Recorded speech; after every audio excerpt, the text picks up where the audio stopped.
4층에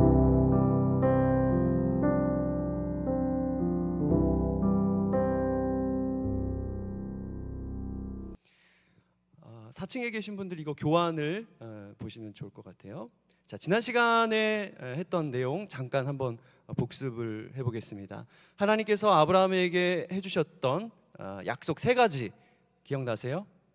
3가지. 땅, 그다음에 큰 민족, 그다음에 복. 이렇게 외우면 땅, 큰 복 이렇게 외우면 됩니다. 그래서 땅에 대한 약속을 해주시는데 처음에는 땅이 보여지지가 않죠. 보여줄 땅으로 가라고 말씀을 하셨으니까, 그리고 나서 이 땅, 이게 세겜 땅이라고 말씀을 하시고, 그리고 북쪽 북남 동서를 한번 눈을 들어서 봐라. 그리고 나서 애굽에서 큰 유브라데까지 하면서 이제 약속이 점점 확장되고 구체적으로 변하는 것을 알 수가 있습니다.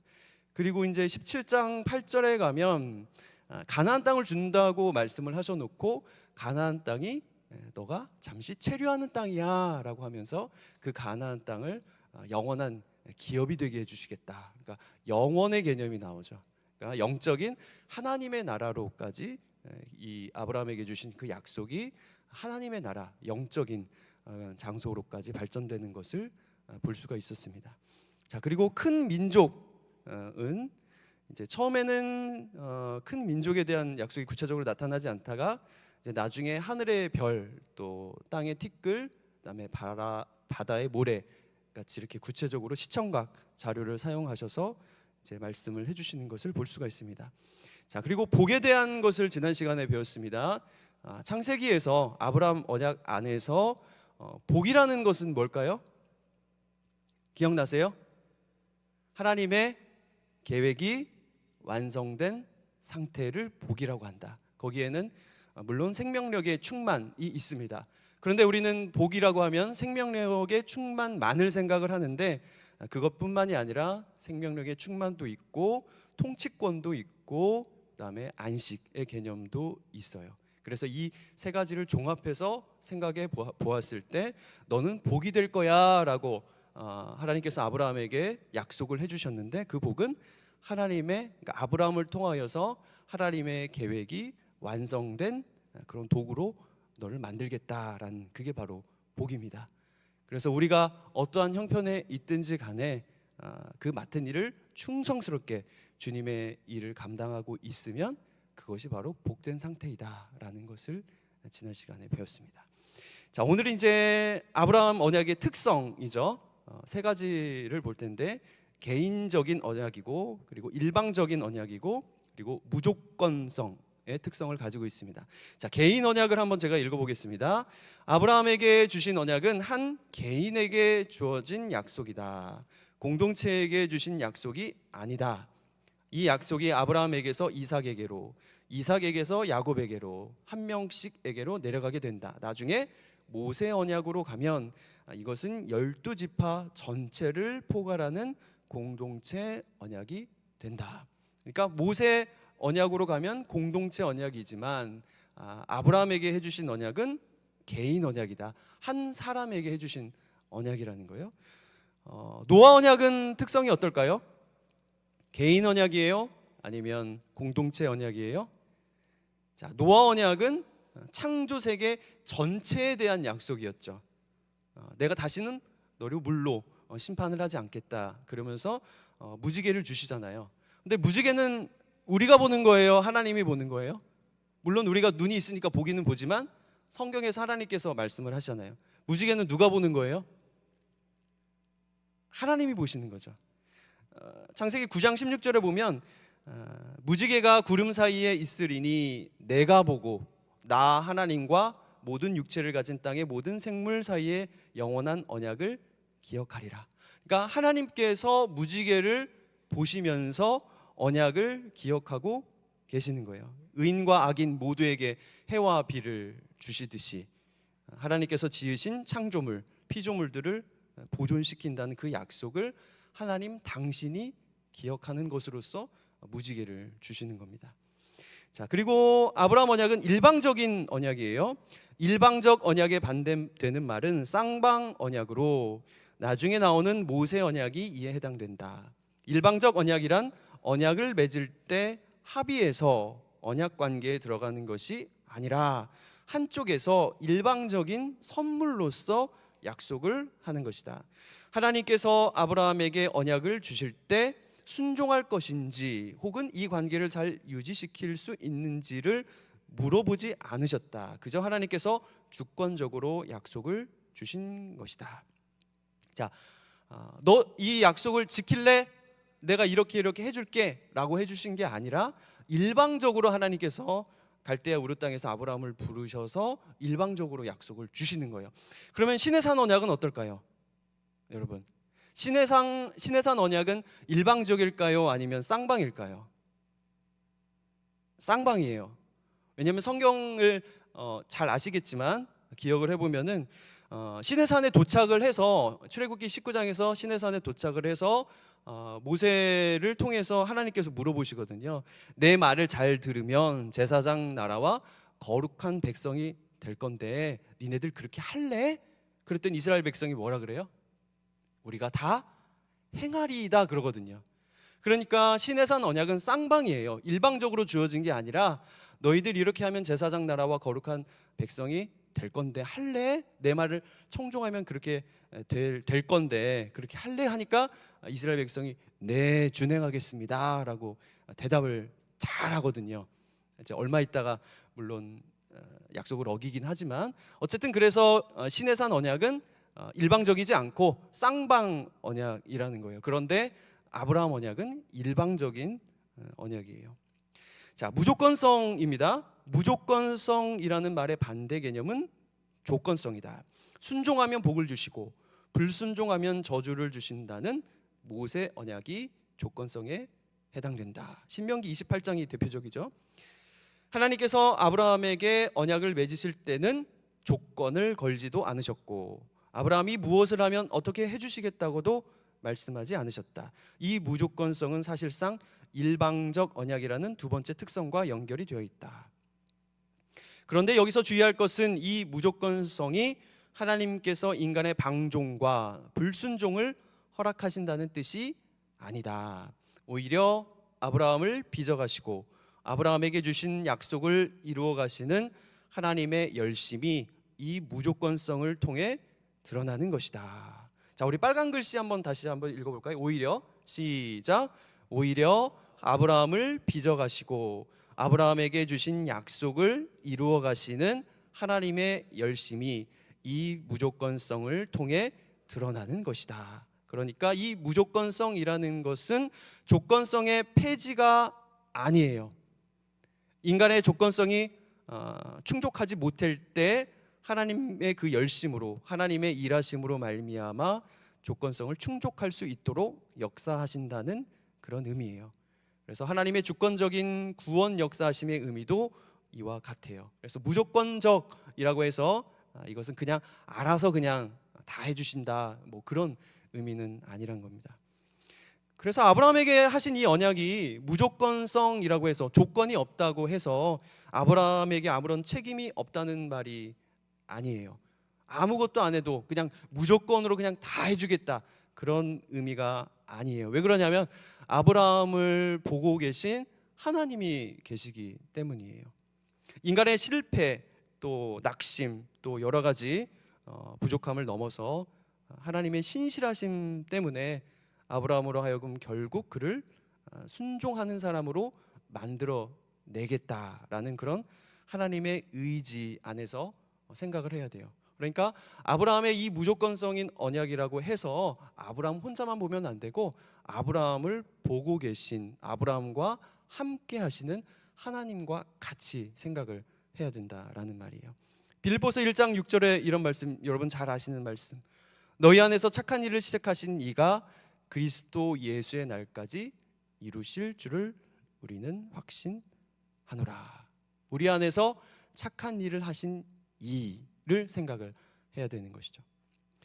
그래서 우리가 잘 아시다시피 아브라함이 두 번이나 아내를 누이라고 속이고 또 하갈을 취하기도 하면서 끊임없이 부족한 모습을 보이잖아요. 그런데 12장, 13장, 15장, 17장 계속 시간이 흐르면 흐를수록 평생 동안 하나님께서 그를 찾아오셔서 아브라함을 빚어가시죠. 그리고 그의 클라이막스가 22장에서 여호와의 그 사자를 통하여서 네가 이제야 나를 경외하는 줄 알겠다라는 것으로 여호와 경외의 신앙인으로서 빚어가시는 이 하나님의 모습을 또 열정을 볼 수가 있습니다. 그래서 이 무조건성이라는 것은 조건성을 아예 폐지해버리는 그런 개념은 아닙니다. 아브라함에게는 아브라함을 보고 계시는, 함께 하시는 하나님이 계시기 때문에 아브라함을 통하여서 영광 받기를 원하시는 이 하나님의 열심, 또 하나님의 의지로 말미암아 아브라함은 결국 그 조건을 채우게 되죠.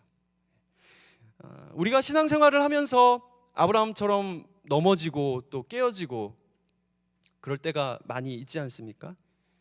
그런데 이러한 넘어짐이 완전히 넘어져서 아예 못 일어날 정도의 그런 넘어짐은 아니라는 것을 알 수가 있어요. 왜 그러냐? 아브라함과 마찬가지로 우리를 바라보시고 우리와 함께 하시는 하나님이 계시기 때문이에요.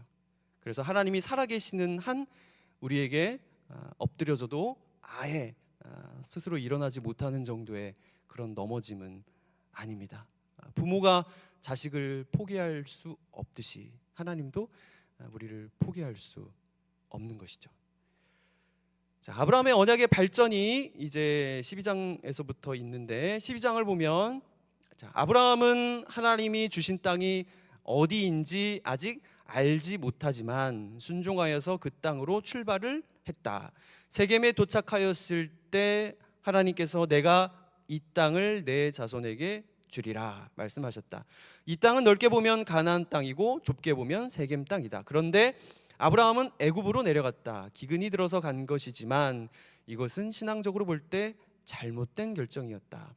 내가 내게 보여줄 땅으로 가라고 말씀을 하셨는데 하나님께서 보여주신 땅은 세겜 땅이지 애굽 땅이 아니기 때문이다.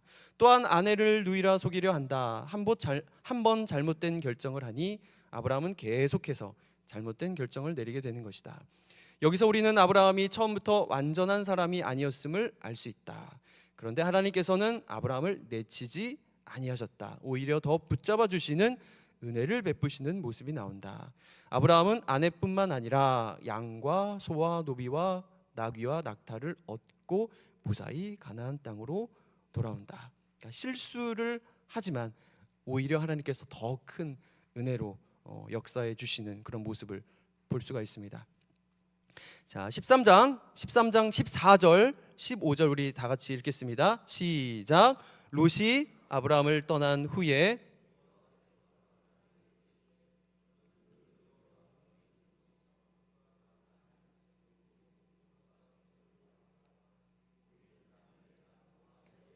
주리니 영원히 이르랴. 자, 아브라함이 땅을 보고 있죠.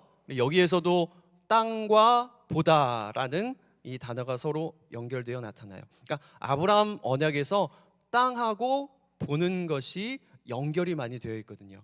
보여주는 땅, 그리고 눈을 들어 보라라고 하면서 땅이 나올 때 보다라는 이 라라는 단어가 자주 나타납니다. 자, 아브라함과 롯이 분립하는 일이 일어나는데 이때 아브라함이 롯이 갈 땅을 먼저 선택할 수 있도록 한다.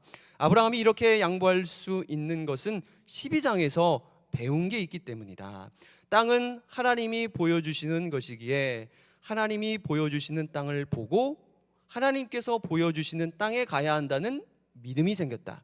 자기가 보았을 때 좋아 보이는 땅, 즉 생명을 유지시켜 줄 수 있을 것 같은 땅이 어디인지를 스스로 보는 것이 땅을 보는 바른 방법이 아니라는 사실을 그는 배웠다. 반면에 롯은 자기 마음대로 땅을 보기로 선택했다. 13장 10절에서 이에 롯이 눈을 들어 요단 지역을 바라본즉 소알까지 온 땅의 물이 넉넉하니 여호와께서 소돔과 고모라를 멸하시기 전이었으므로 여호와의 동상 같고 애굽 땅과 같았더라. 그러니까 롯은 여호와께서 보여주시는 땅이 아니라 자기가 스스로 눈을 들어서 그 땅을 보고 평가를 하고 있는 거예요. 여호와의 동상 같고 애굽 땅과 같다. 롯은 스스로 눈을 들어 소돔과 고모라 땅을 본다. 여기서 눈을 들어 바라보았다고 할 때 쓰인 동사가 라이다. 소돔과 고모라를 멸하시기 전이었으므로 그곳은 여호와의 동산 같고 애굽 땅과 같았다. 애굽 땅과 같은 소돔과 고모라는 사실 유혹의 땅이다. 가면 잘 될 것 같지만 사실은 모든 것을 잃게 되는 땅이다. 하나님께서 말씀하신 땅인지 여부가 중요하다. 핵심은 하나님이 말씀하신 땅이냐, 그렇지 않은 땅이냐이다. 하나님께서 기다린 아브라함에게 땅을 보여주신다.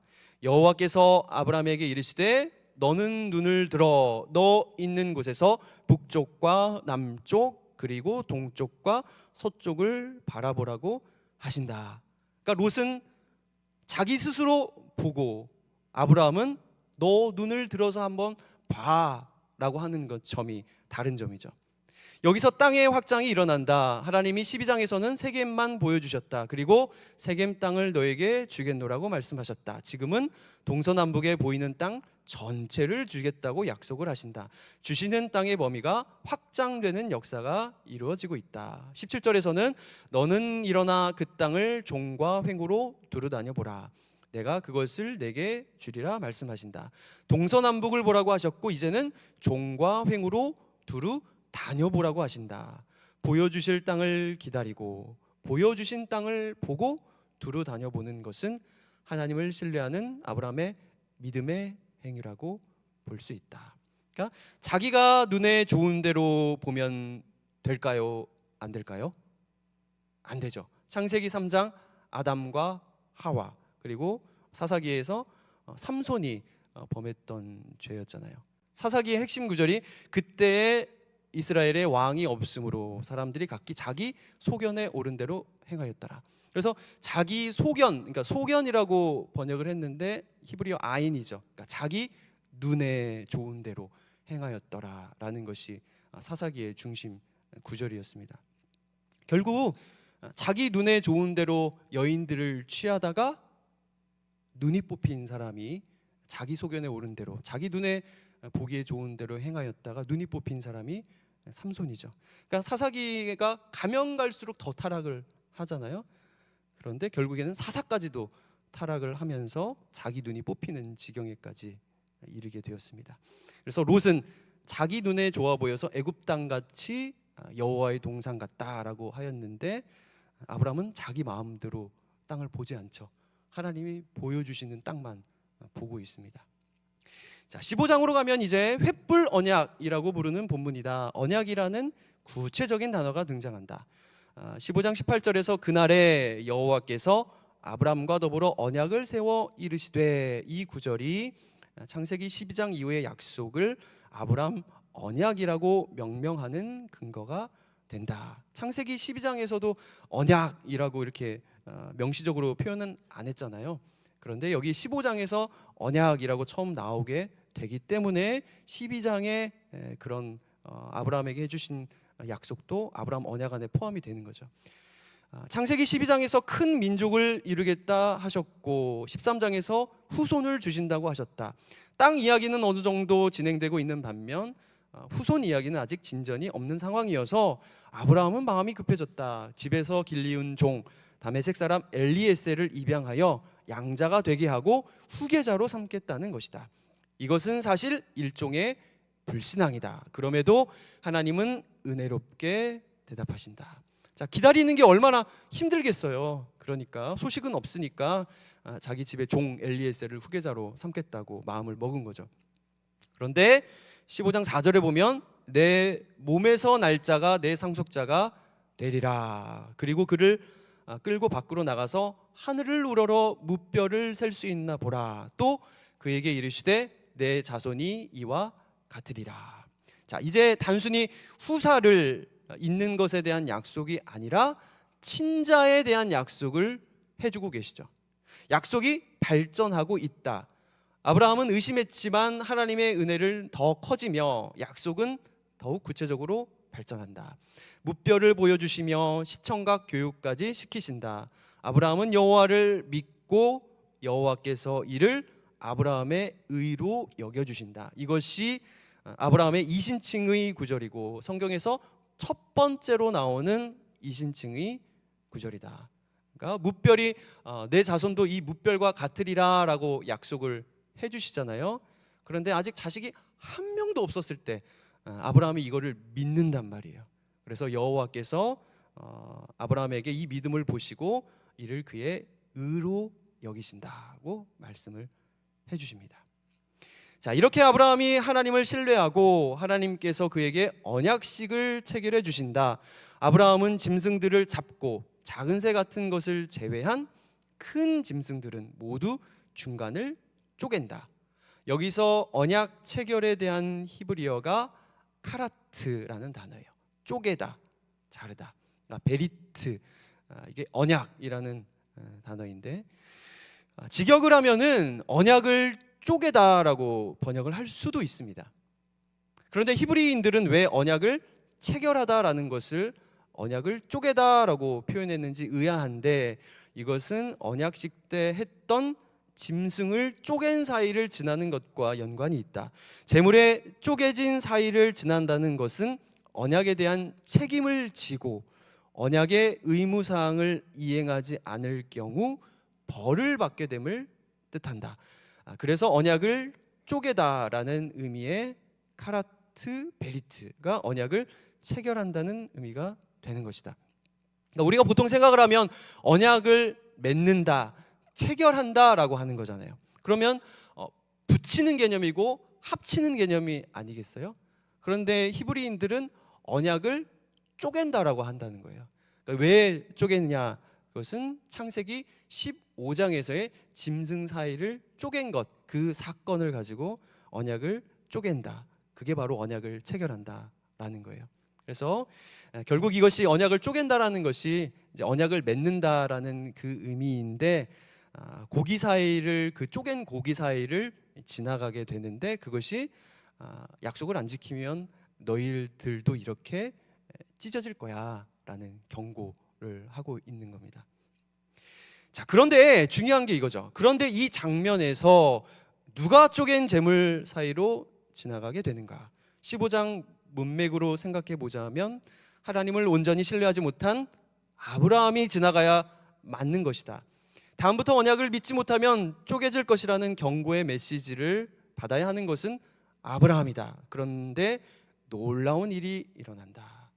타는 횃불이 쪼갠 고기 사이로 지나가게 된다. 성경에서 불은 하나님의 신현이죠. 시내산에서 하나님께서 현현하셨을 때 불기둥, 구름귀들, 연기, 또 지진, 불, 이런 것들은 하나님의 임재를 상징하는 현상이거든요. 그래서 쪼갠 고기 사이로 타는 횃불이 지나갔다는 것은 누가 지나가신 거예요? 하나님이 지나가신 거예요. 자, 이것은 하나님께서 자신의 주권적 역사로 이 언약을 반드시 성취하시겠다는 하나님 편에서의 약속이자 선언이다. 그래서 실제 고대 근동에서 소를 쪼개어서 그 피가 흥건한 그 사이를 그 제후국의, 그러니까 다스림을 받는 나라의 왕이 지나갔다고 하죠. 기어서 갔다고, 또 무릎으로 갔다는 그런 기록들이 있는데, 그러니까 사실은 그러니까 다스리는 왕, 그러니까 종주국의 왕이 제후국한테 경고를 하는 거죠. 너 나하고의 했던 약속 깨면 이렇게 너희들도 찢겨질 거야 라고 경고를 하는 거예요. 그래서 다스림을 받는 제후국의 왕이 그곳을 지나가는 것이 맞는 것이죠. 그런데 하나님께서 지나가시는 거죠. 해는 지고 또 어둠은 짙게 깔리고 피냄새가 진동하는 그곳에서 어디선가 나타난 이 횃불이 쪼갠 고기 사이를 지나가는 거예요. 그러니까 아브라함이 얼마나 놀랐을까요? 머리카락이 쭈뼛서는 그런 느낌일 것 같아요. 아브라함에게 언약을 해주신 이후에 횃불이 지나가거든요. 언약을 하신 이후에 횃불이 지나가요. 그러니까 내가 한 말을 반드시 내가 지키겠다. 나는 왕이지만 나는 종처럼 내가 한 약속을 반드시 지키겠습니다 라고 그렇게 보여주시는 거죠. 그게 바로 15장 횃불 언약의 내용입니다. 자, 17장에 가면, 자, 17장 1절에서 6절까지 우리 다 같이 한번 읽어보겠습니다. 시작. 아브라함이 99세 때에 여호와께서 아브라함에게 나타나서 그에게 이르시되 나는 전능한 하나님이라. 너는 내 앞에서 행하여 완전하라. 내가 내 언약을 나와 너 사이에 두어 너를 크게 번성하게 하리라 하시니 아브라함이 엎드렸더니 하나님이 또 그에게 말씀하여 이르시되 보라, 내 언약이 너와 함께 있으니 너는 여러 민족의 아버지가 될지라. 이제 후로는 내 이름을 아브라함이라 하지 아니하고 아브라함이라 하리니 이는 내가 너를 여러 민족의 아버지가 되게 함이니라. 내가 너로 심히 번성하게 하리니 내가 내게서 민족들이 나게 하며 왕들이 내게로부터 나오리라. 아멘. 자, 15장이 횃불 언약이라고 한다면 이제 17장은 할례 언약이라고 이름을 붙일 수가 있어요. 그러니까 할례 언약의 이 징표, 그러니까 언약의 징표로서 할례를 하라고 행하시는 거죠. 그러니까 아브라함이 처음 부름받은 나이가 몇 살이에요? 75세. 75세의 부르심을 받아서 이스마엘이 태어난 때가 언제예요? 86세거든요. 그러니까 아브라함이 이제 99세가 된 거예요. 그러니까 이스마엘이 태어나고도 13년이 흐른 이 시점에, 그러니까 75세부터 생각을 하면 24년째 기다리고 있는 셈인 거죠. 이렇게 기다리고 있는 상황에서 하나님은 아브라함에게 너는 내 앞에서 행하여 완전하라 라고 말씀을 하시죠. 그러니까 아직 약속은 이루어지지 않았지만 아브라함이 하나님의 약속에 대한 믿음 또 신뢰를 가져야 한다라는 겁니다. 너는 내 앞에서 완전하라 말씀하시는 이 시점이 24년을 기다리고 있거든요. 그러면 아브라함 입장에서 이런 어떤 생각을 품게 될까요? 몸도 약해지고 그런 가운데 내 몸에서 날 자라고 분명히 말씀을 하셨는데 뭐 소식은 없고, 그러니까 어떤 생각이 들 것 같으면 그냥 저는 괜찮습니다. 그냥 뭐 큰 민족 안 주셔도 돼요. 뭐 이런 마음이 들었을 것 같아요. 그런데 하나님께서 그때 아브라함에게 완전하라 라고 말씀을 하시죠. 여기에서 완전하라가 히브리어로 타밈이라는 단어입니다. 타밈. 레위기에서 흠없는 제물을 드려야 되거든요. 하나님 앞에 희생 제물을 드릴 때 흠없는 가축을 드려야 돼요. 거기에서 흠없는이라는 단어가 타밈이라는 단어입니다. 타밈. 그러니까 이 타밈이라는 단어가 사람에게로 쓰이면 온전함, 그러니까 흠이 없는 온전함, 또 순전함, 성실함 이렇게 번역이 됩니다. 그러니까 희생 제물에서는 외적인 흠이 없는 상태가 타밈이고 사람에게 적용이 되면 내적으로 흠이 없는 상태, 그러니까 온전함, 순전함으로 번역을 할 수가 있습니다. 그래서 여기에서 아브라함에게 완전하라, 그러니까 타밈 이렇게 얘기하신 것은 하나님, 저는 이스마엘이면 족합니다. 24년이나 기다렸는데 뭘 더 어떻게 합니까? 저는 괜찮습니다 라는 그런 마음을 품고 있는 아브라함에게, 이런 흠이 있는 마음을 품고 있는 아브라함에게 하나님의 약속을 더 온전히 신뢰하라라는 의미에서 타밈, 아브라함아 내 앞에서 완전하라 라고 그렇게 말씀을 하고 계십니다.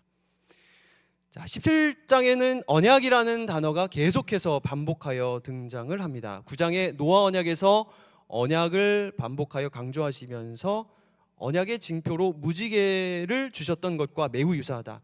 17장 2절에서 내가 내 언약을 나와 너 사이에 두어 너를 크게 번성하게 하리라 말씀하시고, 4절에서 보면 보라, 내 언약이 너와 함께 있으니 너는 여러 민족의 아버지가 될지라고 말씀을 하신다. 이리하여 아브라함의 이름이 아브라함에서 아브라함으로 바뀌게 된다. 여러 민족의 아버지가 되게 하시겠다는 약속은 창세기 12장 3절 땅의 모든 족속이 너로 말미암아 복을 얻을 것이라 말씀하신 언약의 성취이기도 하다. 그러니까 아브라함에게 여러 민족의 아버지가 되게 하겠다라는 약속과 12장 3절에 너로 말미암아 모든 족속이 복을 얻을 것이다 라는 약속이 상관이 없어 보이잖아요. 여러 민족의 아버지가 될 거라는 것과 모든 민족이 너로 말미암아 복을 얻을 것이다 라는 이 약속이 상관이 없어 보이잖아요. 그런데 그게 아니고 여러 민족의 아버지가 될 것이라는 것이 너로 말미암아 모든 민족이 복을 받을 것이다라는 그 약속의 성취라는 겁니다. 왜냐하면 아버지라는 것이 생물학적 의미의 아버지이지만 성경에서는 은유적인 의미로 사용되기도 하기 때문이다. 요셉이 뭐라고 하냐면 하나님이 나를 바로에게 아버지로 삼으시고 그 온 집의 주로 삼으시며 애굽 온 땅의 통치자로 삼으셨나이다. 그러니까 요셉을 이렇게 얘기를 하는 거죠. 바로가 너는 내 아버지다. 그러니까 그 의미는 무엇이겠어요? 생물학적인 아버지의 의미가 아니라 너는 내 인생에 있어서 이집트에 있어서 중대한 영향을 미치는 사람이다 라는 의미로서 아버지가 쓰였다는 것이에요. 그러니까 여러 민족의 아버지라는 그 의미는 생물학적인 의미도 분명히 있고 하나님의 약속을 소유한 이 아브라함의 축복의 통로로서 중대한 영향을 미치는 자라는 뜻이에요. 그래서 이제 아브라함이 아니라 열방의 아버지 아브라함, 여러 민족의 아버지가 된 것이에요. 그래서 생물학적인 이 아버지가 된다는 의미이기도 하고 성경에서 중대한 영향을 미치는 사람으로서의 아버지라고 쓰이기도 하기 때문에 아브라함이 축복의 통로가 되는 것이죠. 중대한 영향을 미치는 사람, 그리고 그로 말미암아 복을 얻게 하는 사람, 이것이 연결이 되어 있잖아요. 그래서 열국의 아버지가 된다는 그런 의미는 너로 말미암아 세상 모든 민족들이 복을 얻게 하겠다라는 말씀의 그 약속의 성취이기도 하다는 것이에요. 여러분 이해되시죠? 네. 찬송을 한 곡 불러야 되나요? 졸리시면? 자, 18장으로 가면 18장 18절 19절 우리 다 같이 한번 읽어보겠습니다. 시작. 아브라함은 강대한 나라가 되고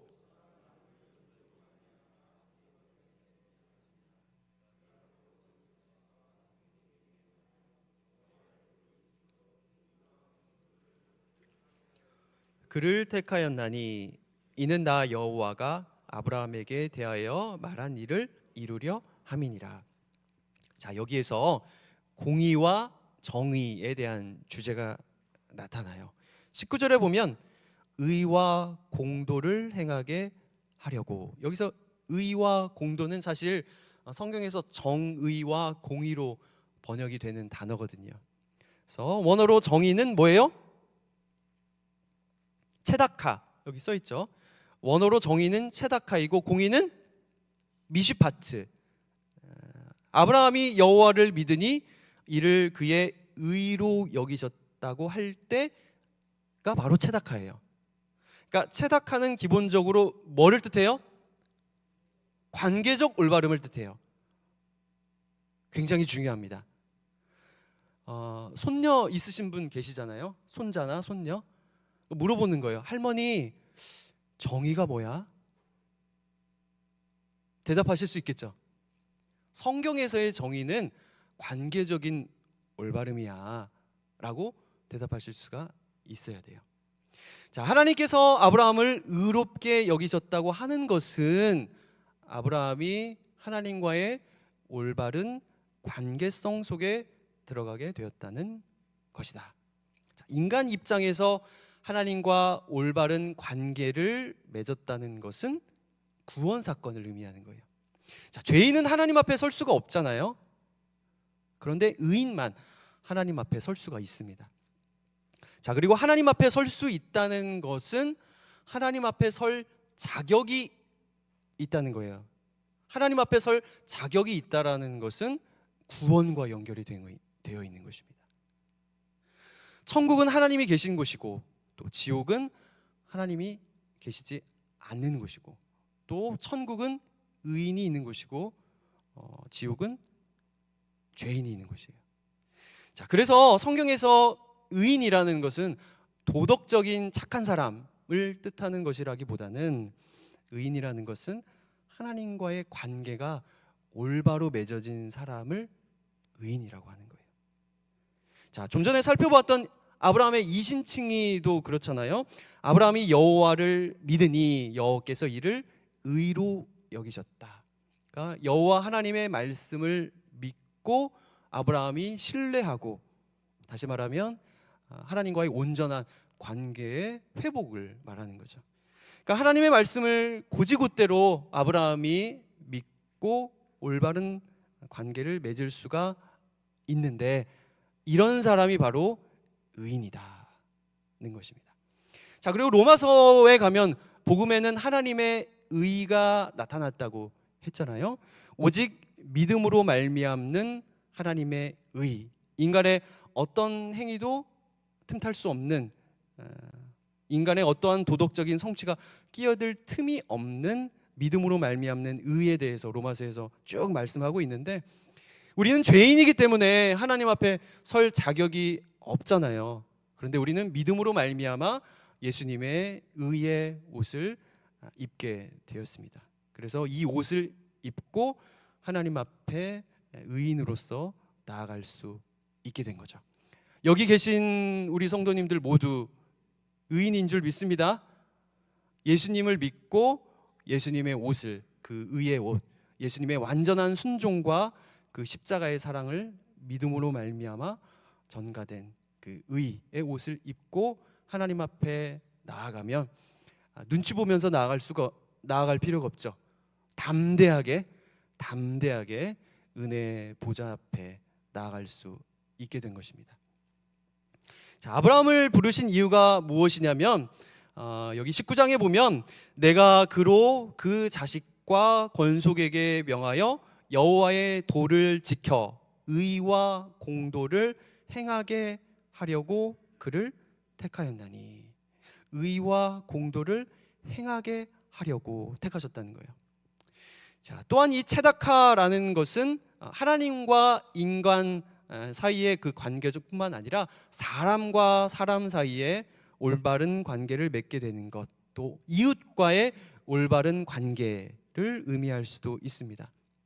자, 그러니까 체다카라는 이 단어가 하나님과 인간 사이, 또 사람과 사람 사이의 관계의 뜻도 있다는 거예요.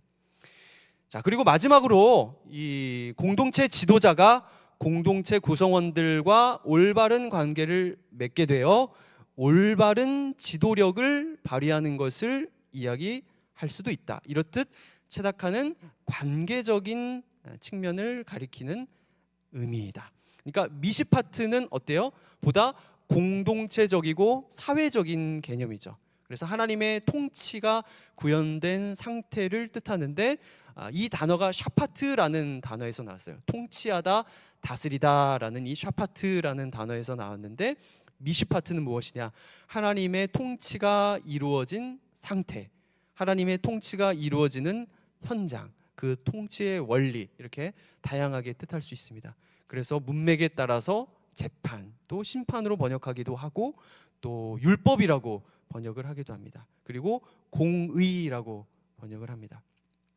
자, 체다카는 관계의 개념, 또 미시파트는 통치의 개념이 강해요. 그래서 미시파트는 하나님의 통치가 이루어진 상태, 이루어지는 현장을 말하는 것입니다. 자, 하나님은 아브라함과 그 후손으로 말미암아 열방 가운데 공의와 정의가 세워져서 하나님의 통치가 이루어지도록 하신다고 말씀하셨다. 하나님 나라의 통치가 이루어진다는 것은 하나님 나라의 완성을 의미한다. 이 공의와 정의라는 단어는 하나님 나라의 언약적 가치를 드러내는 중요한 표현 중에 하나이다. 이후 공의와 정의는 다윗 언약에서 다시 등장을 하게 됩니다. 자, 아브라함이 복이 될지라에서 복이 하나님의 계획이 완성된 상태, 그를 통하여 하나님의 계획을 완성시키겠다, 그렇게 하는 모습, 하나님의 그 사역들, 맡기신 그 일들을 하나님 나라의 완성을 위해서 사역을 하는 우리 모두도 그 일들을 잘 감당할 때 아브라함처럼 복의 상태가 되는 것이죠. 자, 그래서 우리가 맡은 자리에서 하나님께서 허락하신 일들을 충성스럽게 감당을 하면 그것이 복이고, 이 복이 누구를 통해서 세상 만민들에게 전해지냐? 바로 우리들이죠. 우리를 통하여서 세상 만민들에게 복을 전하는 것, 그게 아브라함을 부르신 이유이기도 하고 또 우리를 부르신 이유이기도 합니다. 자, 오늘 18장에서는 아브라함과 그의 자손을 부르신 이유가 그를 통하여 의와 공도를 행하게 하시려고, 정의와 공의를 실현시키려고 부르신 겁니다. 그러니까 이 땅 가운데서 하나님의 정의와 하나님의 공의가 세워진다는 것은 다시 말하면 하나님 나라의 완성을 의미하는 거겠죠. 그래서 여러분과 저를 통하여서 하나님의 나라가 더욱 확장되고 하나님의 통치가 우리를 통하여서 이루어지게 하려고 우리를 부르신 겁니다. 우리가 주기도문에서 뜻이 하늘에서 이루어진 것 같이 땅에서도 이루어지다, 이렇게 기도를 하라고 하셨잖아요. 그러니까 우리들을 통하여서 하나님의 정의와 공의가 이 땅 가운데 우리가 사는 이곳에서 이루어지기를 기도해야 된다, 너희들 기대해야 된다 라고 주기도문에서 말씀을 해주고 있습니다. 그리고 이러한 기대와 소망을 가진 자들에게 너희들에게 먹고 사는 문제를 해결해 줄게 라고 말씀을 하시죠.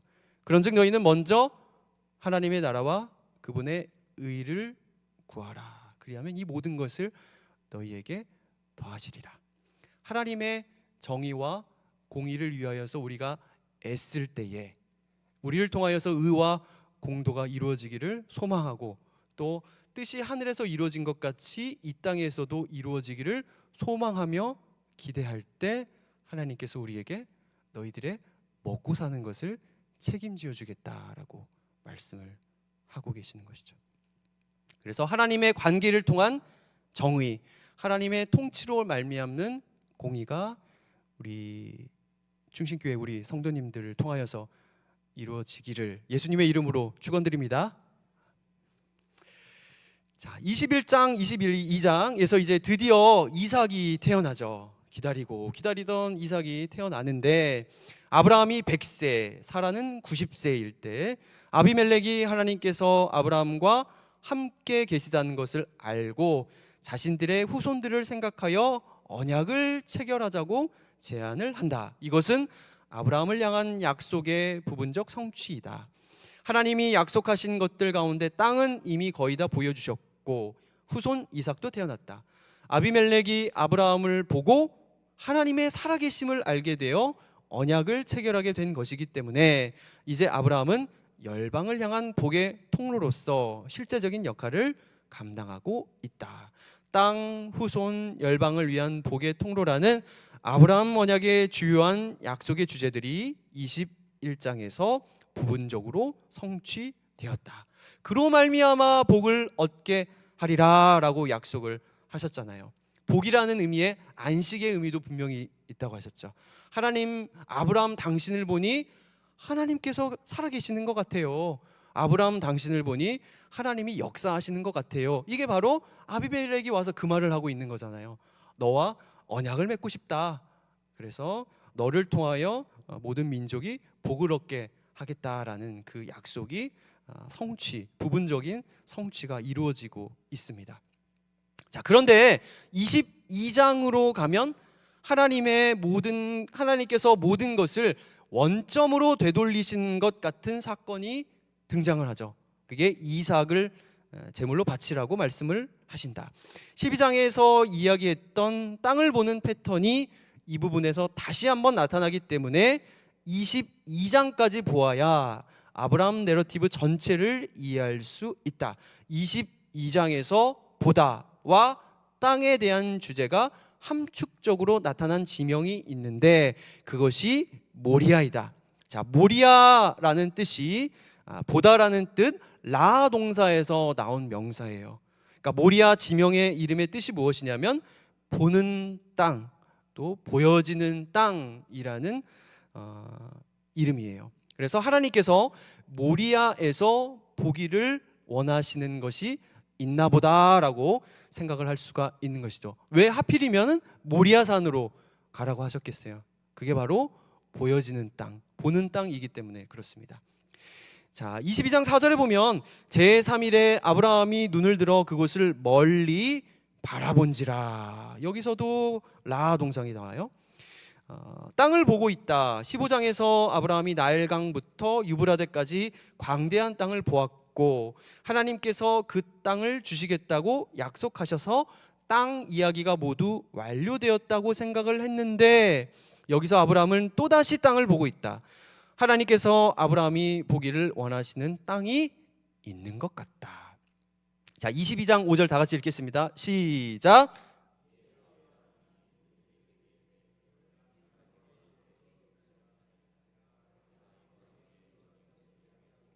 우리가 너희에게로 돌아오리라. 자, 이삭을 번제를 바치고 난 후라면 내가 너희에게로 돌아오리라 라고 말을 해야 되는데 뭐라고 얘기합니까? 우리가 너희에게로 돌아온다 그러죠. 복수를 쓰고 있잖아요. 이삭을 번제로 드리면 혼자 남기 때문에 내가 너희에게로 돌아온다 그래야 되는데 우리가 너희에게로 돌아갈 거다 이 얘기를 하고 있거든요. 그런데 히브리서 11장 19절에 보면 그가 하나님이 능히 이삭을 죽은 자 가운데서 다시 살리실 줄로 생각한지라 비유컨대 그를 죽은 자 가운데서 도로 받은 것이니라. 뭐예요? 아브라함의 부활신앙이죠. 부활신앙. 자, 아브라함은 내가 이삭을 죽여서 바치더라도 이삭에게서 나는 자라야 내 씨라 부를 것이라고 약속하신 하나님을 믿었다. 아브라함에게 있어 우리가 돌아온다는 말은 하나님의 약속에 근거한 믿음이고 그가 부활신앙을 가졌음을 보여준다. 이제 아브라함은 눈을 들어 무언가를 보게 되었다. 숯불에 걸린 순양을 가져다가 이삭 대신하여 번제로 드렸다. 아브라함은 그 땅의 이름을 여호와 이레라고 했는데 이레라는 단어도 지금까지 살펴본 라 동사에서 나온 거예요. 좀 복잡할 수도 있는데 그렇게 복잡하진 않아요. 능동이라는 것은 능동수동이라는 것은 여러분 잘 알고 히브리어에는 완료와 미완료의 시상이 있습니다. 그러니까 완료는 뭐예요? 완료된 거 과거겠죠. 근데 미완료는 뭐예요?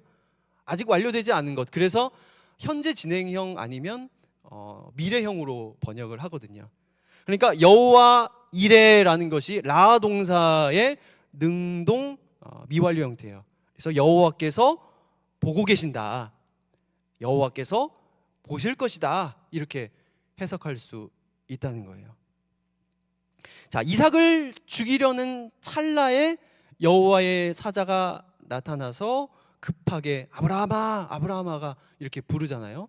그러면서 이삭에게 손을 대지 말라. 내가 이제야 내가 나를 경외하는 줄 알았다라고 그렇게 얘기를 듣거든요. 그리고 나서 눈을 들어서 보니까 숯불에 걸린 순양이 보이는 거예요.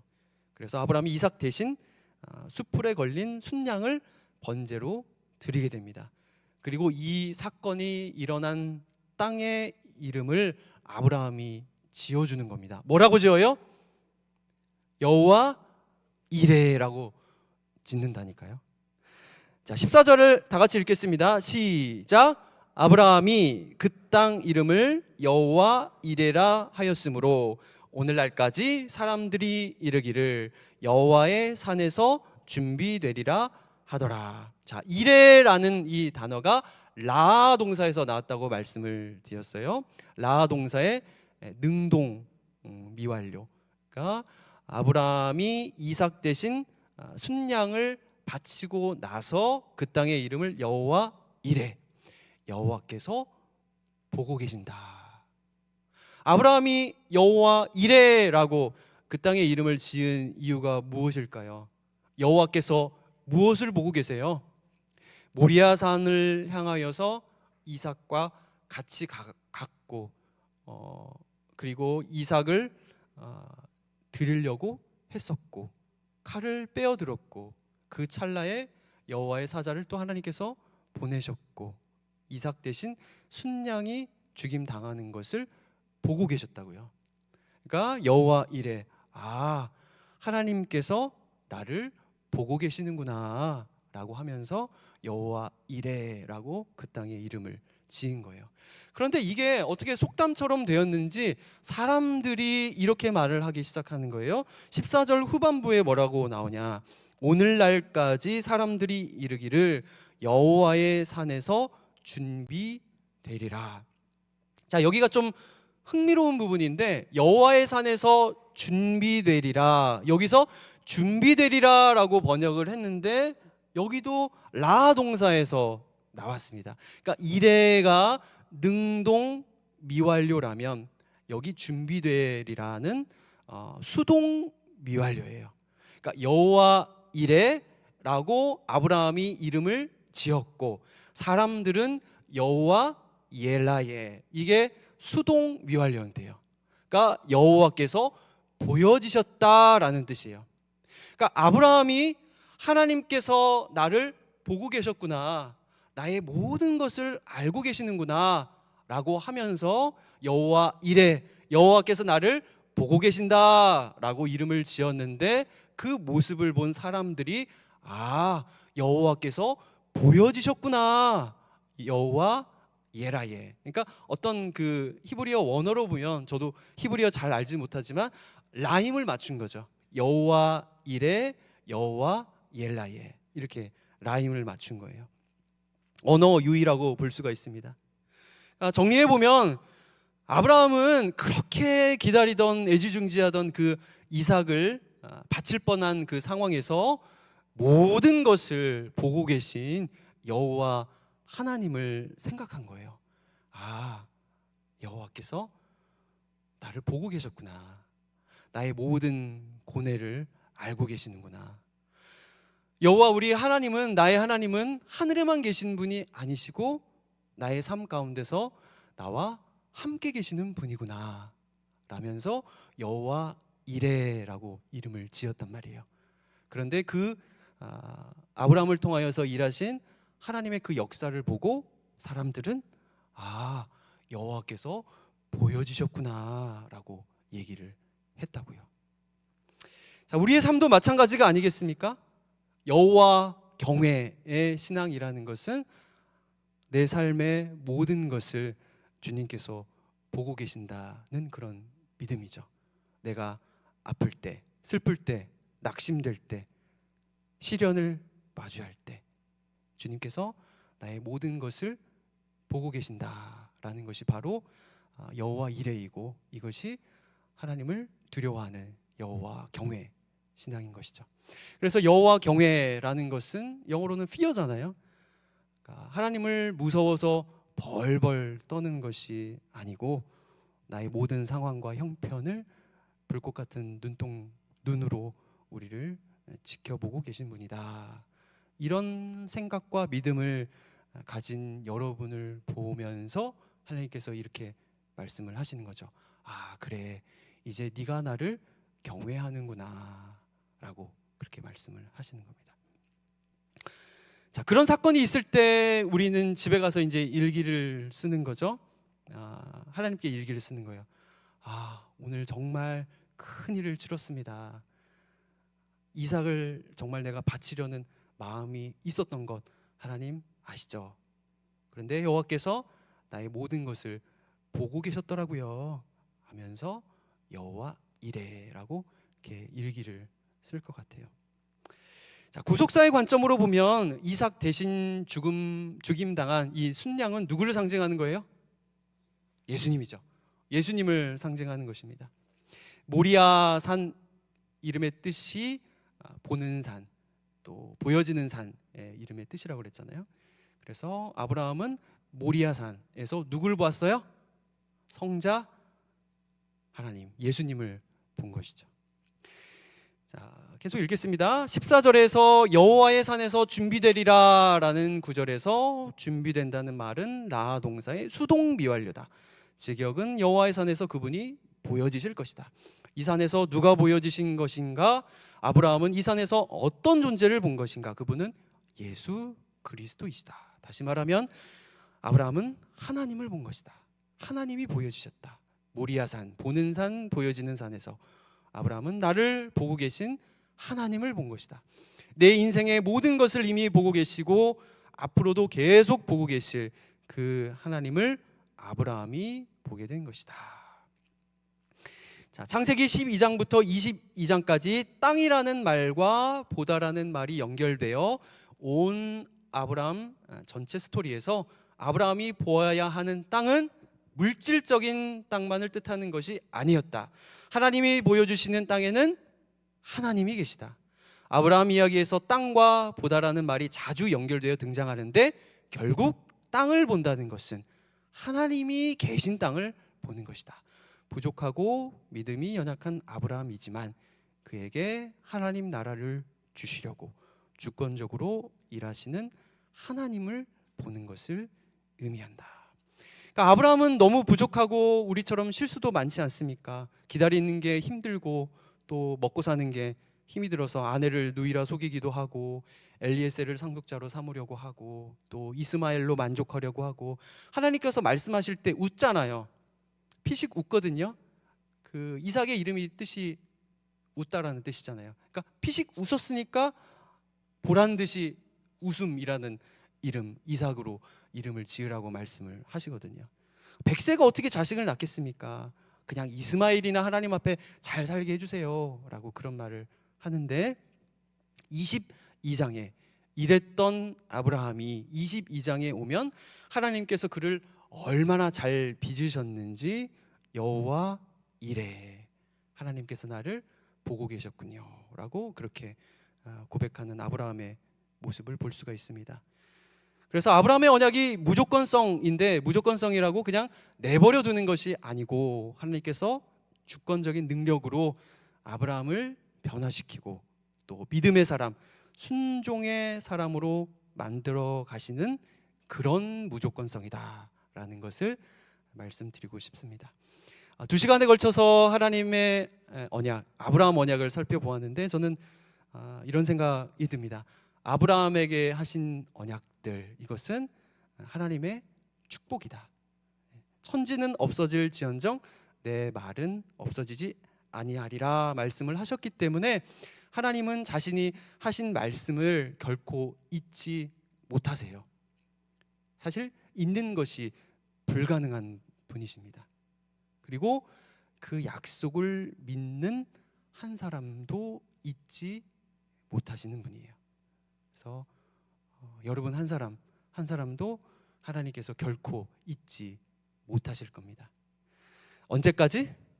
우리가 여호와 이레라고 우리가 선 모든 곳에서 여호와 이레라는 깃발을 꽂을 때까지 잊지 않으시고 아브라함처럼 여호와 경외의 신앙에 이르기까지 하나님은 결코 여러분을 시야에서 떨어지는 법이 없고 여러분을 주목하고 계실 줄 믿습니다.